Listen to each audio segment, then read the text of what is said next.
بسم الله الرحمن الرحيم وصلى الله على سيدنا محمد وعلى آله الطيبين الطاهرين.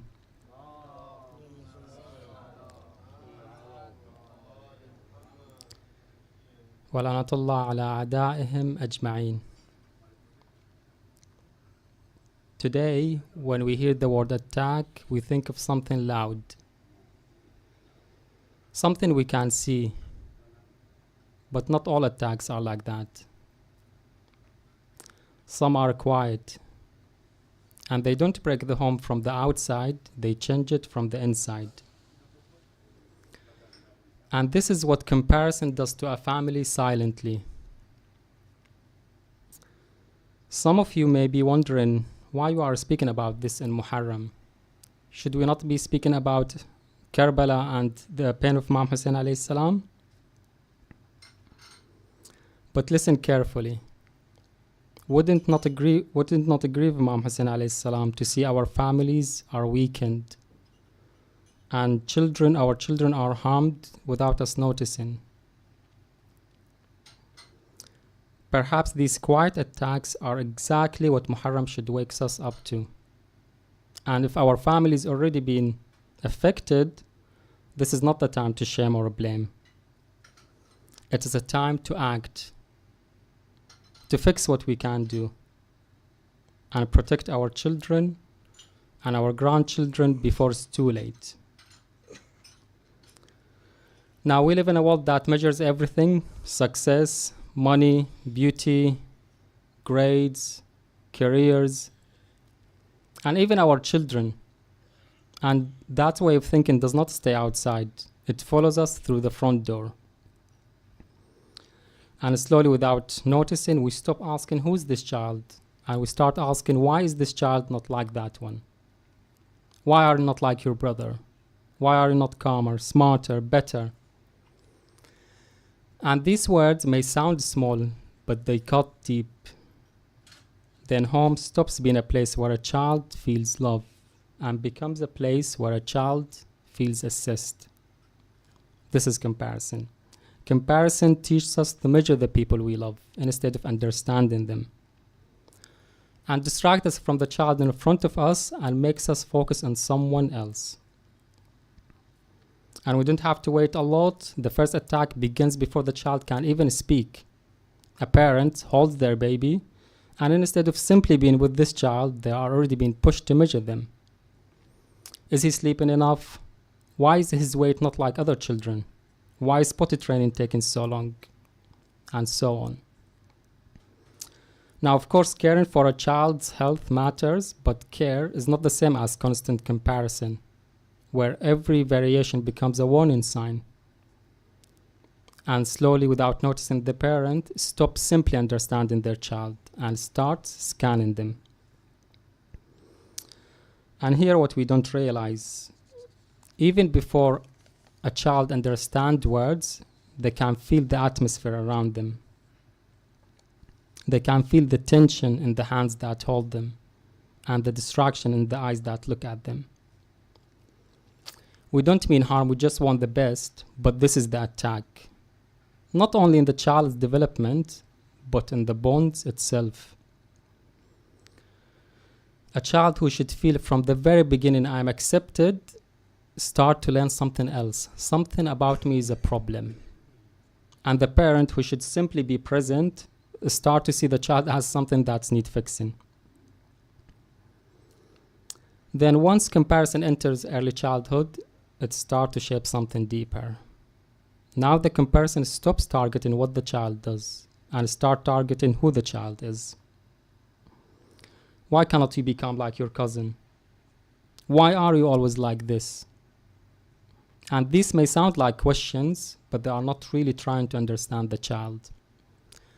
One compares them to someone else. The other makes their personality feel like the problem. Maybe the better question is, what happened? What are you feeling? How can I help? And the child feels that difference even if they cannot explain it, because what they hear underneath those words is not, I want to help you improve. What they hear is, the way you are is a problem. And so the child began to learn a very quiet, very dangerous lesson. And that's, to be loved, I must be different.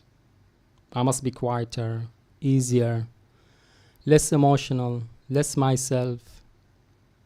And the parent may think I'm correcting my child's behavior, but without realizing, they are teaching the child something much deeper. Not how to behave better, but how to hide. And not only to hide their mistakes, but to hide their feelings and their personality. And a child who learns to hide at home does not suddenly become open in the world. Now, of course, children need guidance, but there's a difference between helping a child grow and making them feel ashamed of their nature. This is what makes this attack so serious. It does not just correct behavior. It makes a child feel that their very nature is disappointment. And a child who feels that will never fully feel safe in that relationship. And then comparison grows up with the child. It enters school. Now it has numbers, marks, tests, grades. And slowly the homes start to speak the same language. What mark did you get? Why was your friend higher? And homework becomes a pressure. Learning becomes a race. And slowly the child begins to learn, I'm only worth what I achieve. If I achieve, I matter. If I fall behind, I am less. And slowly love begins to feel conditional. Not because the parents stopped loving the child, but because now the child starts to feel, when I perform, I'm closer to them. When I fall, I move further away. Or when I fail, I move further away. And that's a heavy thing for a child to carry, a very heavy thing. The tragedy is not only that school measures children, it is that families can begin to love them through those measurements. And then comparison enters one of the most delicate relationships in the home. Brothers and sisters. Why cannot you be like your brother? Your sister was never like this. Look at your younger brother. Some attacks hurt one person, but this one hurts the whole home. Because now the child no longer feeling rejected by the parent, they are being pushed away from their brother or sister. The one who should feel close start to feel like rival. Brothers and sisters become a standard, reminder of failure. And slowly, jealousy grows, resentment grows, and distance grows. And as always, the parent may think, I'm motivating one child. But what may be really happening is that we are damaging the relationship between the very people are supposed to stand together after we are gone. And that's the painful part. Our comparison can turn them into strangers.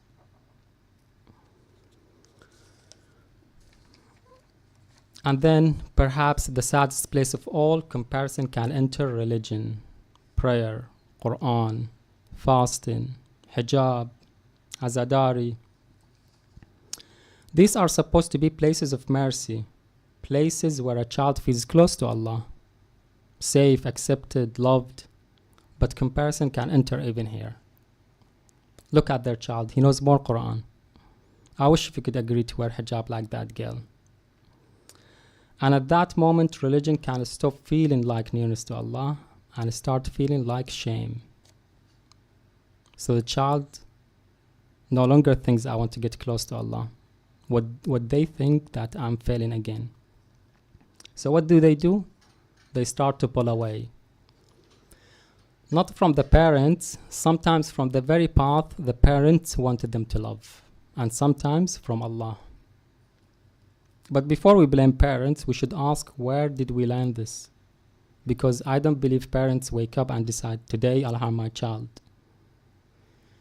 We learned it from a world that trains us to compare, from schools that measure, from WhatsApp groups where children are displayed like achievement, from gathering, reputation, and the quiet pressure. What will people say? And many of us learned it from our own childhood. We were compared, and we heard those words. And without realizing, we carried them into our own homes. So yes, what happens inside the home is our responsibility. But many of us didn't invent this language. We inherited it. And this is what makes the attack so powerful. It does not feel cruel. It feels normal. It feels responsible. And sometimes it feels like love. And that's exactly what makes it dangerous. So what's the defense? What's the answer? The answer is not to stop guiding our children. The answer is not to leave them without discipline. This is not the ask. The answer is just to stop measuring them against other people. A child can be corrected without humiliation, guided without ranking, and disciplined without being compared. And the real question is not why is my child not like that child. The real question is who is this child Allah has placed in my care? And what do they need from me? What kind of mercy? What kind of patience? Because a strong family is not built by comparison. It is built by seeing each person as they really are. Can I have loud salawat, please?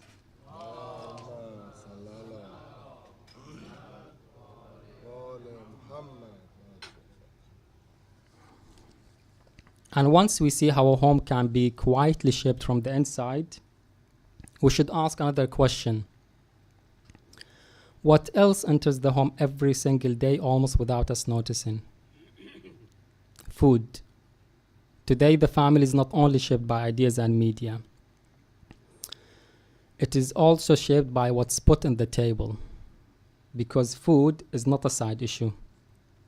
Food shapes energy, mood, focus, patience, and even the rhythm of family life. A poor diet does not only affect the body, it can leave parents too exhausted to be present. Children more unsettled and harder to calm. And home more tense than peaceful. And shared meals slowly disappearing. Until the whole home begins to run on convenience instead of care. And nobody has to ban our kitchen or stop us from cooking. All they need to do is make a proper food harder to prepare. And junk food easier to reach for. And sitting together feels like too much effort. Then the question becomes, does the home remain as a place of nourishment and care? Or does it become just another place where the outside world feeds the family whatever the easiest, fastest, and most profitable? And this is the attack on the family diet. Feeding the family is slowly being turned from an act of care into an act of convenience. And one of the biggest reasons this happens is exhaustion. A proper meal needs time. It needs energy. A little peace. But many families today are living without all three. Long hours, tired evenings, constant rushing. So when families stop cooking properly, it is not always because they don't care. Sometimes they know what good food is, but no longer have the capacity to prepare it. Because once time disappears, the home loses one of its daily rhythms. Preparing food with care, sitting together and connecting. And when everyone is tired, who wins? Convenience wins. Quick food, packaged food, eaten separately. Not because families consciously chose these things as ideals, but because exhaustion quietly chose for them. And it's not only what the family eats, it is how the family eats. That's also important. Because a strong home needs rhythm, order, and care. And when that rhythm disappears, the home becomes reactive. When that rhythm disappears, meals are decided by tiredness, shopping by impulse, and children's cravings by whatever the market puts in front of them. If the family does not structure its eating, the market will structure it for them. So one simple protection matters deeply. We should not wait until the evening when children are hungry and parents are drained. We can plan our meals once a week for the week. And they don't have to be impressive. They don't have to be complicated. Just simple food, real food. And this is not harshness. This is mercy. Mercy for the mother who doesn't want to stand every day asking, what should I cook today? Mercy for the father who should share the responsibility from the beginning. When a family plans before tiredness, it takes decision making back from exhaustion. And now food that was once occasional, unfortunately, has become normal. Highly processed and refined convenience food, which is designed more for speed than nourishment. The danger is that they can fill the stomach without truly nourishing the body. And forget ultra-processed food. Even something as simple as the bread we eat today. In the UK, since World War II, non-whole meal flour or white bread has a few nutrients added back to it by law. Nutrients that were originally there in the whole meal flour. And this was done to protect the population from certain deficiencies and related diseases. But you might think this was an old law, right? No, from the end of this year, 2026, the law will require even more nutrients to be put back into the flour. Why? The government admits, to prevent birth defects.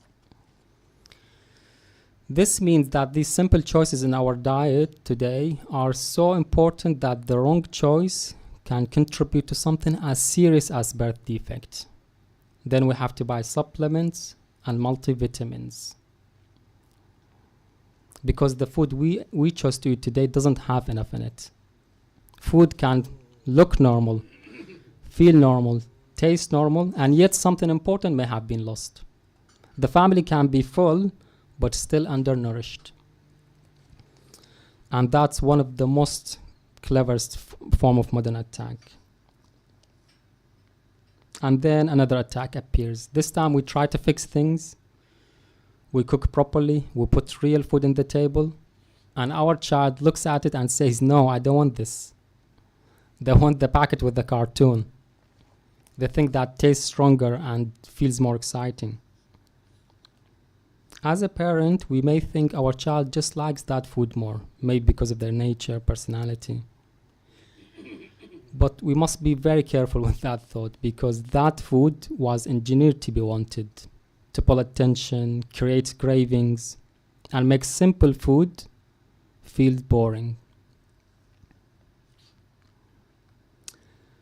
Because when a child becomes used to food that is very sweet, salty, crunchy, colorful, quick, normal foods start to lose the competition. Home food feels plain. Water feels boring. Vegetables are rejected before they are even tasted. And slowly the family taste begins to change. This is why the issue is not only health, it's appetite. And appetite can be trained. So if we don't gently train it towards real food, the market will train it toward whatever sells best. Also, we should understand the pressure we are dealing with. Because even when the government encouraged supermarkets to promote minimally processed and nutritious food, powerful food companies pushed back. And eventually the words were stripped from the guidance. And here we must be very honest. If we bring that foods into the home, we have already made the child's battle harder. We cannot just fill the cupboard with temptation and then expect children to show more discipline than adults. If you don't buy it, they will not eat it. They will eat something else. They will not starve. So we should not make the mistake of thinking that we are just dealing with a fussy child. No, we are dealing with a food environment designed to win our child's attention before we do. And finally, there's one more thing we must speak about: hospitality. In our culture, feeding people is love. An open table is generous and welcome. It says you matter, we are happy you came. And this is a beautiful thing. Definitely we should protect it. But even beautiful things can be bent. Refusing food can start to feel like guilt or rude. Stopping when full can start to feel disrespectful. And eating beyond need can become confused with love.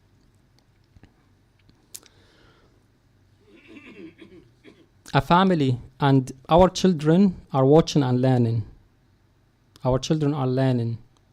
They are learning to ignore their body signals, to continue eating even when they are full, because stopping might hurt someone. And what will happen? Slowly, the child begins to learn and mix that eating beyond need can become, or stopping when feeling like full, can become confused with guilt. And restraint also can begin feel like guilt. A family should teach generosity, yes, definitely, but also honesty. To know when enough is enough and to respect the body Allah has given us. And the hardest part that this does not come from an enemy. It comes from love, traditions, and generosity. But a true hospitality should make a guest feel honored, not trapped. True generosity should nourish people, not pressure them. So yes, feed people, welcome people, open table, but maybe we can replace eat more with something like, would you like some more? We have kept the generosity, just remove the pressure. Because when generosity pressures people to overeat, even love can become vehicle for harm. So what's the defense? Not perfection. Not turning food into another source of anxiety. The defense is intention. To ask, are we feeding the family only to keep them full, or are we nourishing them so they can flourish? Are we letting tiredness, the market, and the children's craving decide? Or are we with wisdom and mercy leading the table again? This is not about making family life rigid. This about making good decisions earlier so that tiredness does not make them for us later. And here, where the two attacks meet, our children will face comparison outside. We cannot stop all of that. That's the reality. But home can be different. Home doesn't have to be another place where our children are measured against other people. The home can be the place where they are seen. And maybe one of the simplest protection we have is something very simple: shared meal.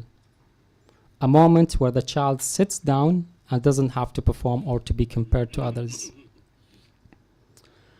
And then later, even if the outside world compares them, they know that there is one place they can return to, a place where they are not measured, a place where mercy has a seat at the table, a place feels like home. Can I have loud salawat, please? Allahumma salli ala Muhammad wa ali Muhammad.